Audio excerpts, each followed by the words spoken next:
Glória a Deus, aleluia. Então, nós vamos fazer o estudo bíblico do livro de 1 de Samuel, capítulo 13, do versículo 8 até o 15.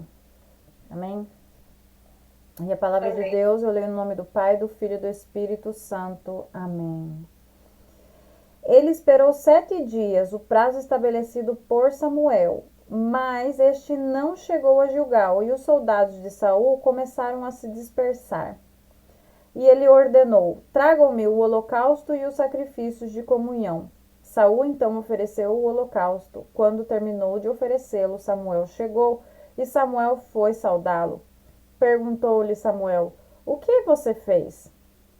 Saul respondeu: quando vi que os soldados estavam se dispersando e que não tinha chegado no prazo estabelecido e que os filisteus estavam reunidos em Micmas, pensei: agora os filisteus me atacarão em Gilgal. E eu não busquei o Senhor, por isso senti-me obrigado a oferecer o holocausto. Disse Samuel: você agiu como tolo, desobediente ao mandamento que o Senhor, o seu Deus, lhe deu. Se você tivesse obedecido, ele teria estabelecido para sempre o seu reinado sobre Israel. Mas agora o seu reinado não permanecerá. O Senhor procurou um homem segundo o seu coração e o designou líder de seu povo, pois você não obedeceu ao mandamento do Senhor. Então Samuel partiu de Gilgal e foi a Gibeá de Benjamim, e Saul contou os soldados que estavam com ele, eram cerca de 600. Glória a Deus, aleluia. Então, nessa pequena passagem bíblica que a gente vê da história, né, do rei Saul, que como a gente já estava falando, ele já vinha, né, numa sequência de desobediência ao Senhor, querendo agradar mais aos homens que ao Senhor, né, agindo basicamente no que como que a gente falaria isso hoje? Na carne, né, uma pessoa que está fria na fé não vai agir conforme a vontade de Deus e nem pode, porque é a sua carne quem dirige, né, e não o Espírito. E o primeiro alerta que eu vejo aqui, a primeira bandeira vermelha, né, que vem para mim e vem para todo mundo que ouve a palavra é que a gente sempre tem que estar buscando o Senhor através da sua palavra em oração. Por quê? Porque senão a gente começa a agir como Saul. A gente começa a atuar na carne. Porque o Saul achou que ele foi coroado rei, que ele permanentemente ia ser o rei escolhido por Deus. Mas ele começou falhando, né? E aí Deus foi abandonando um pouco ele, né? E ele foi tomando. Porque é assim, né, mãe? Nós somos falhos. Nós, como seres humanos, somos falhos. E Deus sabe disso, né? Mas qual que era o problema de Saul? Ele se exaltava, tinha orgulho e não se arrependia. Ele não se arrependia, ele não se humilhava na presença de Deus. Ele tomava suas próprias decisões, muitas vezes como essa que a gente vai ver, sem consultar o Senhor, né? No seu próprio achismo, né? Que é o que muitas vezes nós mesmos fazemos. Porque quando a gente está em constante oração, a gente teme a Deus. Quando a gente deixa de orar, quando a gente enfraquece na oração, a gente automaticamente alimenta a carne e a carne é desobediente e a carne não teme a Deus. Porque a gente começa a confiar nas nossas experiências passadas e de que nós sabemos o que fazer e como atuar, porque nós já passamos por essa situação ou por tal situação. Mas o que é que agrada a Deus? Primeiramente, um coração obediente e um coração dependente do Senhor. Não importa se a gente já passou pela mesma situação, uma situação que aparentemente é similar várias vezes. O que agrada ao Senhor é que cada vez a gente venha consultar o Senhor antes de tomar qualquer decisão. Por quê? Porque o Senhor conhece o panorama completo. Né? O Senhor é quem capacita a gente para as batalhas. Então a nossa confiança tem que estar no Senhor. Porque a gente depende totalmente do poder dele para vencer. E não das nossas forças humanas. Né? Glória ao Senhor. Então a gente vê aqui que Saul, ele se desesperou, porque começa dizendo aqui, ele esperou 7 dias, o prazo estabelecido por Samuel, mas este não chegou a Gilgal, e os soldados de Saul começaram a se dispersar, né? Como é que eu entendo isso através, glória a Deus, do entendimento que o Senhor me passa, através do seu Espírito Santo? Que a gente atua assim, muitas vezes. É um chamado de alerta para nós, para mim, porque Deus faz promessa, né?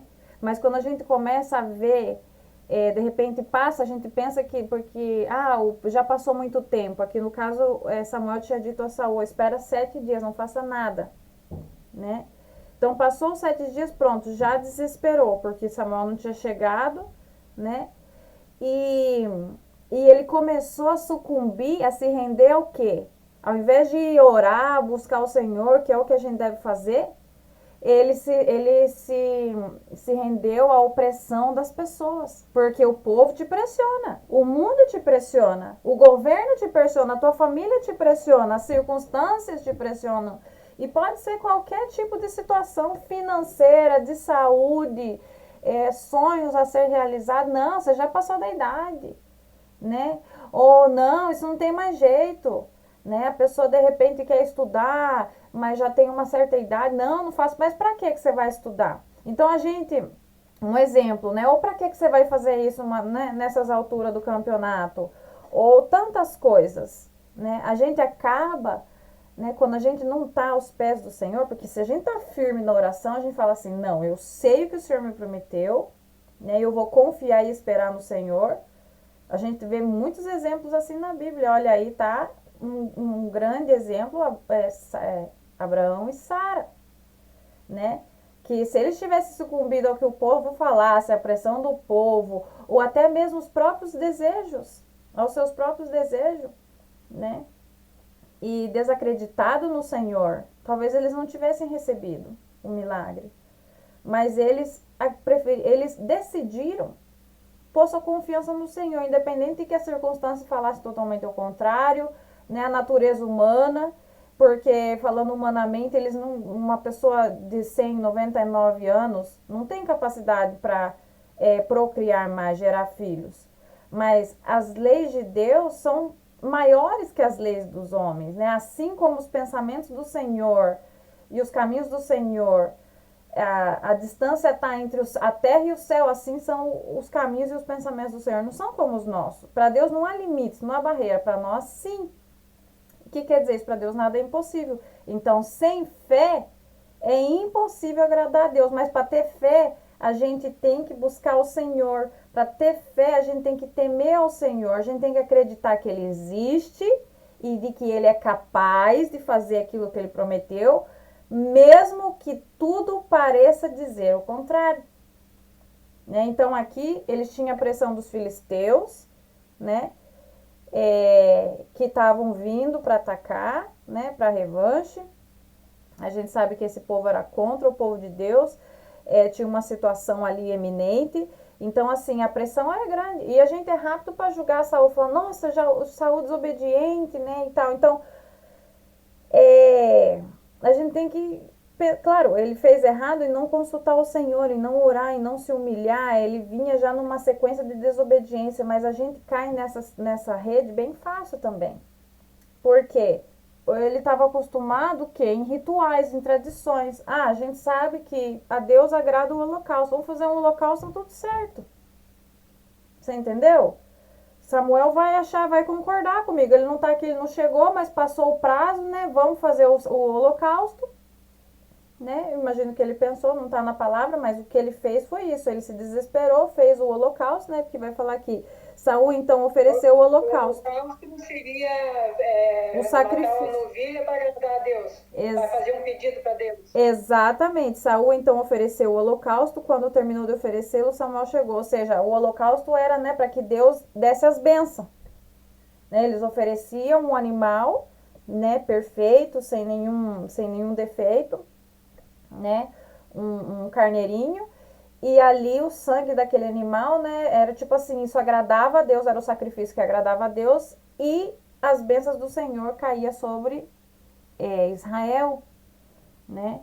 Então, o holocausto era para muitas coisas, para tirar pecado, para receber as bênçãos, era o sacrifício que agradava ao Senhor, do seu povo. Mas Deus já falou na sua palavra que para ele é mais importante obediência do que sacrifício. O Senhor fala na palavra. O que mais importa ao Senhor? Obediência ou sacrifício? Obediência. Porque não adianta nada se sacrificar e ser desobediente. Para Deus, isso é como um presente ingrato. Ele não recebe. É como você dá uma ofrenda para o Senhor, mas a tua vida é uma abominação na sua presença. Você gosta de receber presente de quem você não gosta? Não. Se alguém que você, por exemplo, assim, que te aborrece o tempo todo, te dá presente, você vai receber esse presente com bom agrado? Não. Você entendeu? Um presente é bom, mas tem que vir concordando. As ações da pessoa têm que concordar para que o seu sacrifício chegue com um aroma agradável aos pés do Senhor. Amém? Então não adianta nada você dar sacrifício, pagar dízimo, ir para a igreja, mas quando Deus te chama para orar, você não vai, você distrata os outros, você mente, você é fofoqueiro, você fala mal do seu irmão, você não ajuda os pobres quando Deus te dá uma oportunidade de ajudar. Então tudo isso, né, é uma sequência, é uma vida com Deus, né? Deus vai te ajudando, vai te modificando, Deus dá um coração novo para as pessoas quando aceita Jesus. Mas a pessoa tem que se deixar moldar. Por isso que coração duro não tem como trabalhar, né? Glória ao Senhor. Então aqui se desesperou, ele sucumbiu à pressão do povo, né? E na sua desobediência não orou, não buscou a Deus, ele foi fazer aquilo que ele estava acostumado a ver que se fazia, os rituais, que é o que a gente vê nas igrejas muitas vezes hoje, as igrejas que estão frias espiritualmente, né? São atos que automaticamente teu corpo já está acostumado a ver que se faz para Deus, mas você não está fazendo nada disso de coração. Você está fazendo por fazer, como uma lista. Ah, tem que fazer isso, isso, isso, isso. Fiz isso? Check. Fiz isso também? Check. Outro? Check, check, check. Você entendeu? Ou seja, automático. Você não está depositando a sua fé, o seu amor. Você não está tendo a comunhão que você deveria ter com o Senhor. Sem contar que aqui a gente vai ver, olha só o que ele fala. Perguntou-lhe Samuel, o que você fez? Né? Porque aí, justo quando ele fez o holocausto, chegou Samuel. Agora, antes da gente partir aqui por essa pergunta do Samuel. Deus chega tarde? Deus se atrasa? Deus nunca se atrasa. Deus é pego de surpresa? Ah, não, que Deus estava vindo, mas aconteceu um problema lá e teve que resolver primeiro. Não. Em Deus não existe coincidências, Deus nunca se atrasa, Deus nunca é pego de surpresa, Deus está sentado no trono soberano e Ele tem domínio de tudo e de todos. E a sua hora é perfeita. Muitas vezes nós vemos como um atraso. Puxa, mas se fosse antes, né? Puxa, se tivesse chegado antes, olha o que disse Marta, né? Quando chegou Jesus. Que o irmão dela tinha morrido, Lázaro. Nossa, Senhor, mas a gente mandou te chamar. Se tivesse chegado antes, já meu irmão tá morto. Não, mas ele vai ressuscitar, Maria. Não, eu sei que naquele dia ele vai ressuscitar. Então a gente quer debater com Deus como se a gente tivesse a sabedoria dele. Não, eu sei que ele vai ressuscitar, Senhor. Eu sei a lei de Deus. Que ele vai ressuscitar naquele dia, né? Quando todos os mortos ressuscitarão. Aí então Jesus dá uma despertada na Marta e fala: Marta, eu sou a ressurreição.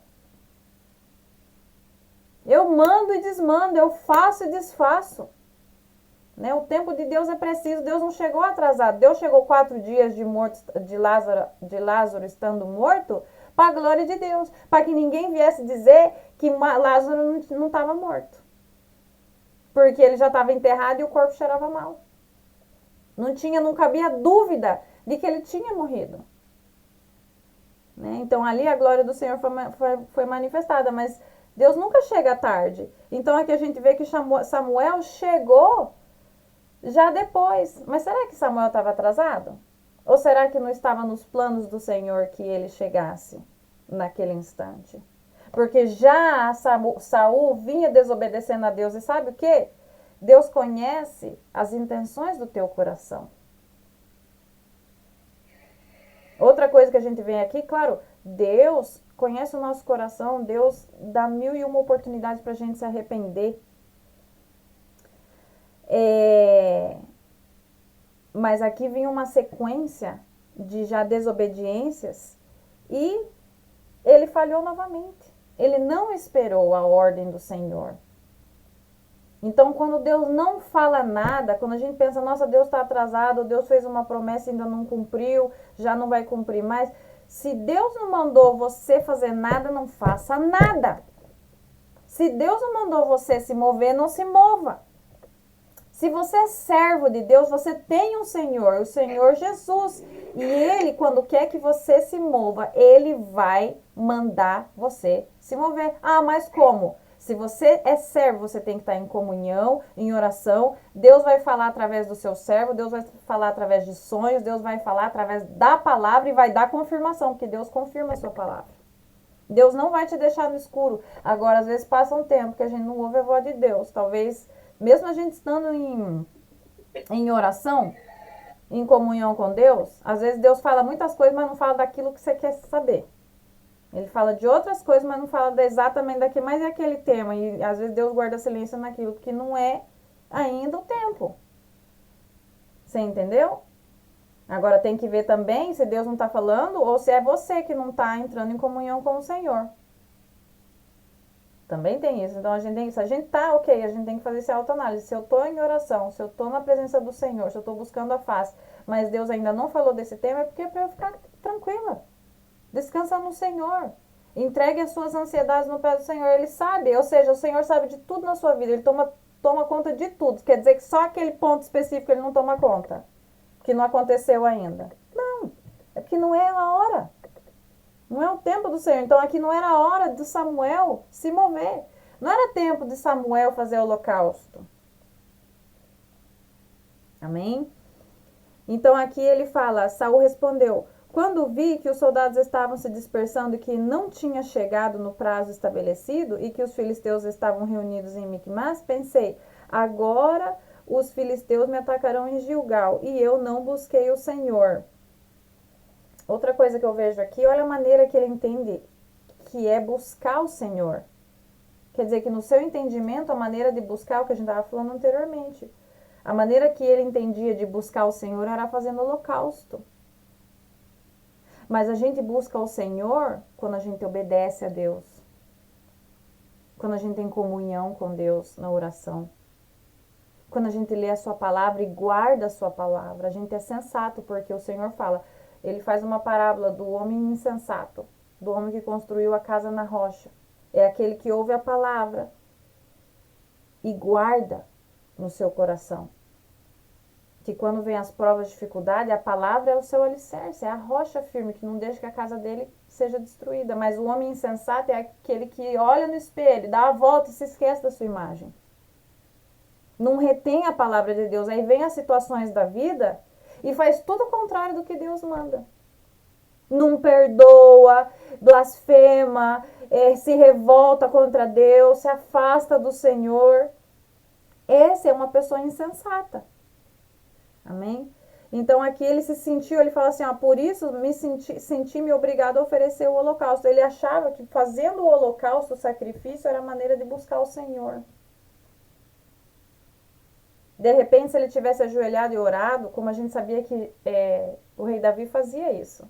Davi, antes de ser Davi, né, quando ele pastorava as ovelhas e todo o percurso, a gente viu que ele não foi um homem 100%, ele teve muitos pecados. Mas sempre ele estava em comunhão com Deus. Sempre ele falava com o Senhor. De repente, se Saul tivesse feito isso, Deus tivesse falado para ele, não espera, né? Espera Samuel. Então disse Samuel, você agiu como tolo, desobedecendo ao mandamento que o Senhor, o seu Deus, lhe deu. Qual que era esse mandamento? Ele não tinha autorização para fazer o holocausto, ele não era sacerdote. Tinha mais essa. Só os sacerdotes podiam fazer o holocausto. O Senhor designou cada um uma tarefa. Você não pode querer se meter no ministério do outro, ou na vida do outro, ou querer julgar o outro irmão, porque a cada um Deus deu uma tarefa a fazer. Então, se você, não, fulano não sabe fazer, eu vou lá e vou fazer. Fulano não sabe predicar, mas eu predico melhor. Fulano não sabe tal coisa, né? Se mete a querer fazer, o fulano não veio, né? Você quer ser pau para toda obra. Tudo bem, mas se Deus não te chamou, não se meta, porque além de você estar fazendo errado, você pode estar, ou seja, desagradando a Deus em desobediência. Deus é delicado, as coisas do Senhor é bem delicado. Que a gente tá acostumado assim, não, eu sou tão boa, sou tão prestativa, eu faço isso, isso e aquilo, que nem no trabalho. Os trabalhos buscam gente que faz 1001 tarefa, né? É a secretária, mas é também a que limpa, é a que faz, é a que atende o telefone, e se faltar o dentista, ela também arranca o dente. Né? Com as coisas do Senhor não é assim. A gente não deve se meter aonde Deus não mandou. A gente fala assim, nossa, mas eu vou estar agradando a Deus. Fulana não veio, hoje ela não cantou, eu vou cantar, mas você não foi chamada a cantar. A gente conhece, né? A gente conhece esse lado. Nossa, Deus é amor, Ele é amor, mas Deus é ordem. E Ele ama obediência. Então a gente não pode querer se autopostular, se autodenominar certas coisas, fazer coisas na frente sem consultar o Senhor. É um perigo. Então, uma pessoa que atua assim, olha o que Deus fala, olha o que Deus fala dessa pessoa, é um tolo, um desobediente, né? Se você tivesse obedecido, ele teria estabelecido para sempre o seu reinado sobre Israel. Então, aqui a gente vê a intenção do Senhor, né? O Senhor queria que Saul tivesse obedecido, porque ele fala aqui, se você tivesse obedecido, ele, né, o Senhor, teria estabelecido para sempre o seu reinado sobre Israel. Então Deus dá uma oportunidade, dá duas, dá três, dá 1 milhão de oportunidades, mas a pessoa continua em desobediência, testaruda, achando que sabe tudo, tomando a frente de tudo, não consultando a Deus, achando que sabe o que tem que fazer, porque sempre se fez assim, nós vamos continuar fazendo assim. Né? Antes das guerras nós vamos fazer um holocausto e bora pra frente que atrás vem gente. Pera lá.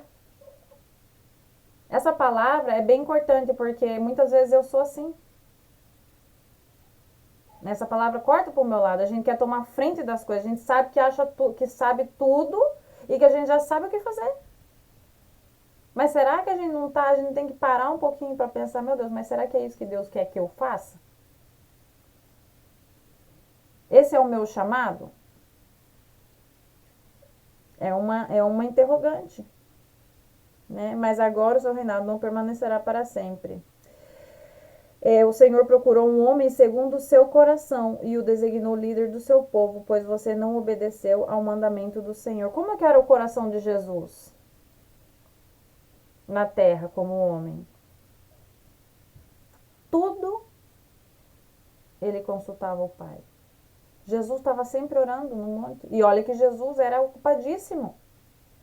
Jesus dormia pouco, Jesus estava sempre para lá e para cá, quando não era curando, libertando o gadareno, levantando a filha de Jairo e declarando o servo do centurião que estava doente. Jesus predicando a palavra, ensinando sobre o reino de Deus, dando glória ao Pai, ensinando ao povo quem era Deus, o seu Pai. Todo tempo. E chegava de noite, Jesus foi para o monte. Ou Jesus ficou orando a noite inteira. Então, por essas coisas, a gente vê que Jesus quase não dormia. Depois que ele começou o ministério dele, era trabalhar para Deus. Ele estava bem ocupado. Mas ele nunca descuidou da oração. Porque a oração é o segredo, é a chave. E eu e você sabemos disso. Nós sabemos, todo crente sabe disso. Mas o difícil é pôr em prática. O difícil é a obediência. Porque quando a gente é obediente, a gente tem que submeter a carne. A carne tem sono, a carne está cansada. Para as coisas que prestam, a carne está sempre cansada. Agora, falou em sair, ir para um shopping, comprar coisa, para um restaurante, né, e de viagem, nossa, a carne levanta cedíssimo, minha filha. Toma um banho, é vaidosa, se arruma o cabelo, põe a melhor roupa, né? Agora, fala pra carne, 3 horas da manhã se levantar, se arrumar, colocar um perfume, arrumar o cabelo, colocar uma roupa bonita para se encontrar com o Senhor na oração. Nossa, meu Deus, né? Mas Deus me ama como eu sou, quer dizer que os outros sim merecem ver a gente arrumada no shopping, nas viagens, nas férias. Agora Deus é obrigado a ver a gente com aquela cara macetada de madrugada. Muitas vezes sem escovar o dente. Então, qual é a importância que você dá para as coisas do Senhor, né? Se você tivesse marcado um compromisso, vamos supor, tivesse conseguido uma consulta com o presidente da República.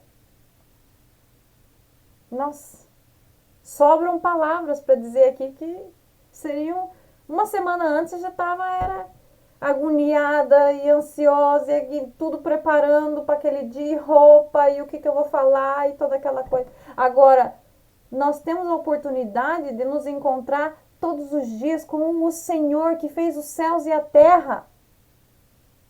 O Rei dos reis e Senhor dos senhores. E qual é o valor que a gente dá para isso?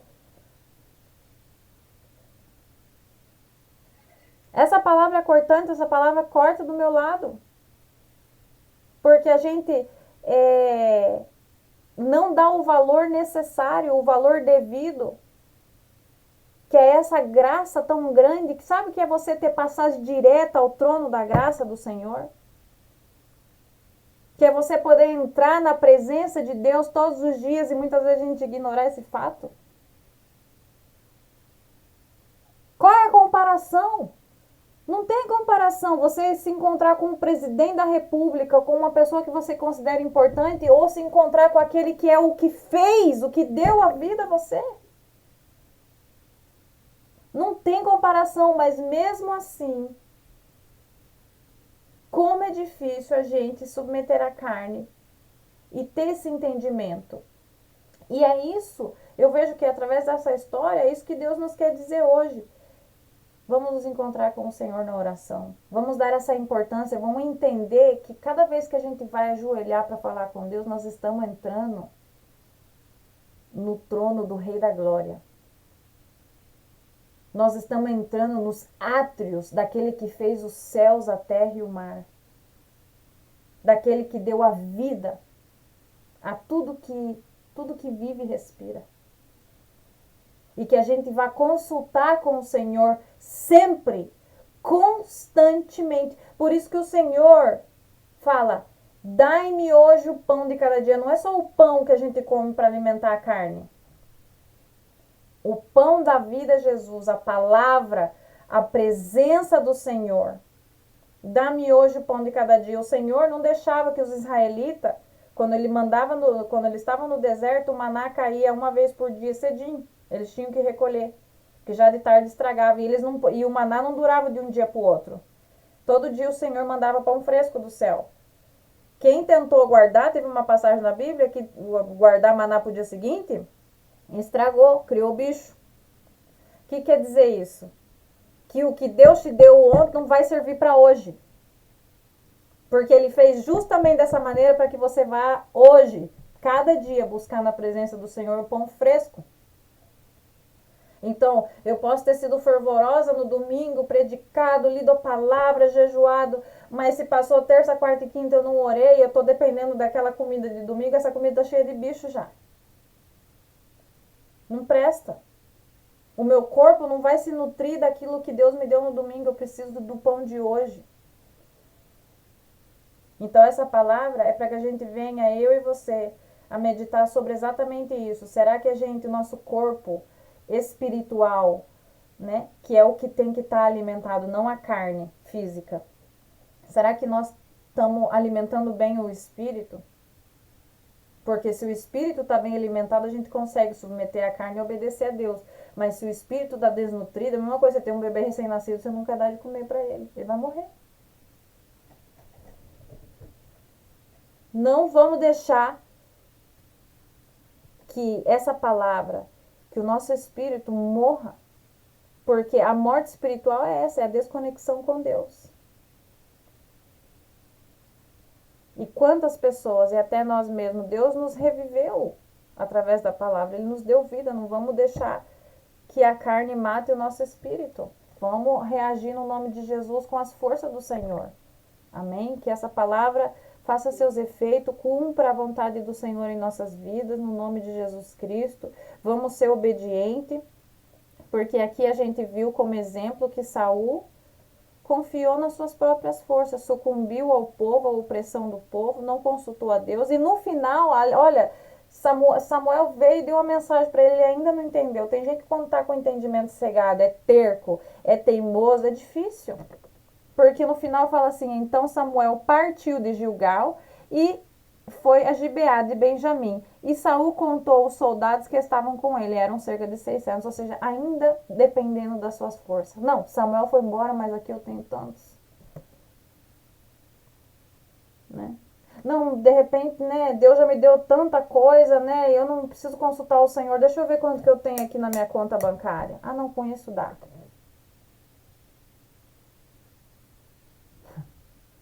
Não tem conta bancária, não tem nada nesse mundo que se compare a você ter a presença do Senhor na sua vida. Não deixemos que o Senhor nos corte da sua vida, como ele cortou Saul. Amém? Senhor, nós te agradecemos no nome de Jesus pelas tuas palavras, te pedimos no nome do teu Filho amado que nos ajude, Senhor, a permanecer firmes na fé, constante na oração, Senhor, na leitura da palavra, Senhor, humilhado aos teus pés, Senhor, livra-nos, Senhor, da morte espiritual, da desobediência, meu Deus. Endireita os nossos passos, Senhor, aumenta a nossa fé no nome de Jesus, Senhor. Muitas são as aflições do homem, Senhor, as situações no mundo, as distrações, Senhor. Mas ajuda-nos a enfocar naquilo que é importante, meu Deus, a buscar tua face, sabendo que a nossa vitória vem do Senhor, está nas tuas mãos, depende de ti, que nós somos dependentes do Senhor, Pai. Que nada nós podemos fazer sem ti, nada, Senhor, nós somos sem a tua presença. Senhor, recebe toda a honra e toda a glória, meu Pai. Muito obrigada por essa palavra no nome de Jesus. Amém.